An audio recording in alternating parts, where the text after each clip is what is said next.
Hey everybody, welcome to Cooking with Kay. It's good to be back. I've been away for a little while, but I'm here and it's time to get cooking with the Kay, right? So today I'm doing something that I like to call, is it really simple?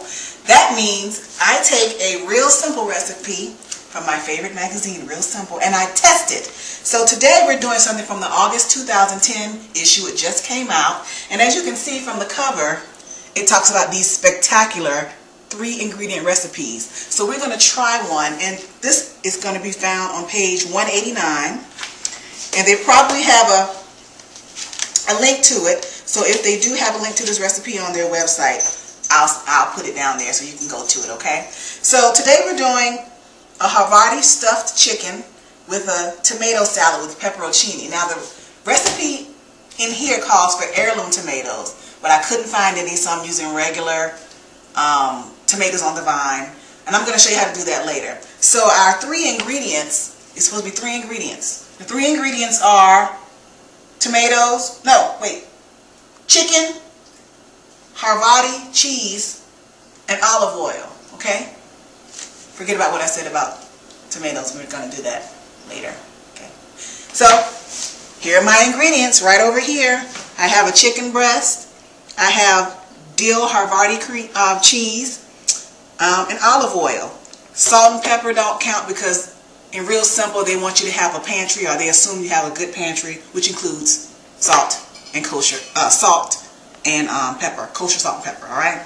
So I've already done most of my chicken breast. They're prepared, and we're gonna cook them in a minute. But I want to show you what they want you to do with this chicken breast. So I have a chicken breast, and what I've already done is I've kind of butterflied it. I've made a slit with a really sharp knife, and I'm just going to stick my cheese in here.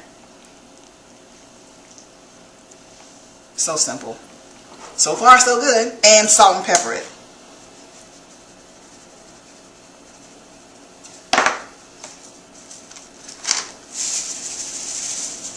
As you can see, the kosher salt is has a larger grain than table salt or salt that you usually see. And so I just do both sides.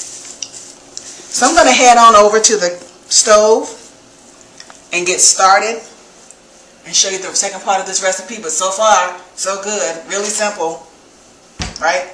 I'll see you at the stove.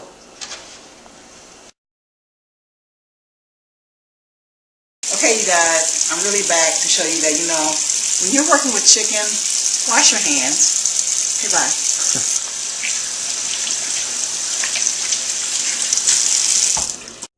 Hey everyone, we're back at the stove. We're going to start cooking the chicken breast, okay? We've already prepared it. Everything's ready to go. So I put some olive oil in already into a warm pan. You can see that. And so now I'm just going to start laying my chicken in the pan. Now, this is the thing. That's what you like to hear, everybody. That's what you like to hear. A little tip, you guys. If you don't want to touch chicken too much, a really cool way to season your chicken, season any type of meat really, is to go ahead and season the bottom of your pan, and that way you only have to season the top of your chicken or your meat. It's great. And then of course you have your tongs here. So that's just a little tip, so you don't have to keep touching meat. So I'm just going to lay as many of these pieces of chicken as I can in, and just brown them on one side. You want 6 to 8 minutes on both sides until they're done. And of course that cheese is gonna get all melty, and the chicken's gonna get all golden, and it's just gonna be lovely. So I'm just gonna let these cook on both sides, and when we come back we'll get started on the tomatoes recipe, okay? I'll see you in a minute. Hey everybody, welcome back. So our chicken pieces are cooking. It smells glorious in here. And just if you're following me, even though it has no garlic, okay, usually I sing the praises of garlic, but sometimes you don't need garlic to make the house smell lovely. All you need is chicken and olive oil and Havarti cheese. Anyway, I'm going to show you the second part of our recipe. So we have the chicken going. The second part is a tomato and pepperoncini salad.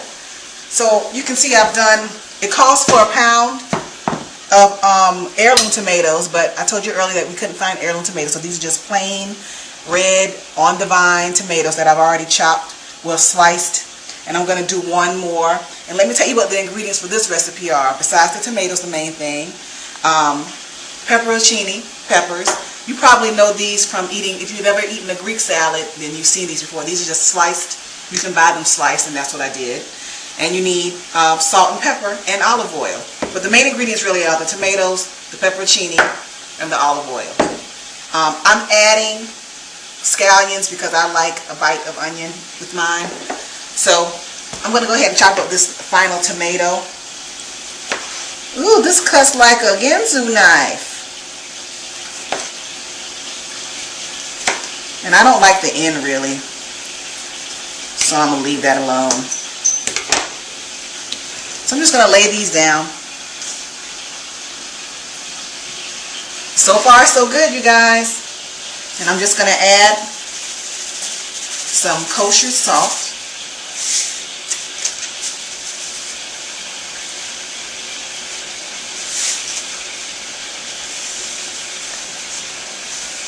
And pepper.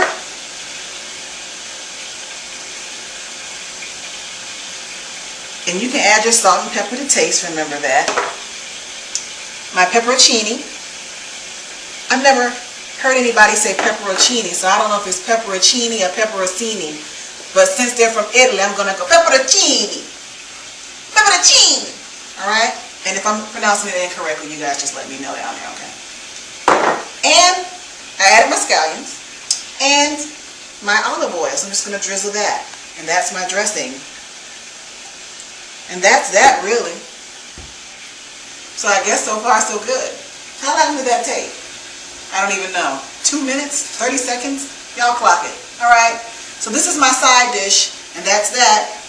So I'll move this to the side, and I'm going to get back to my chicken, and when we come back, it's going to get all plated up. That's what's going to happen.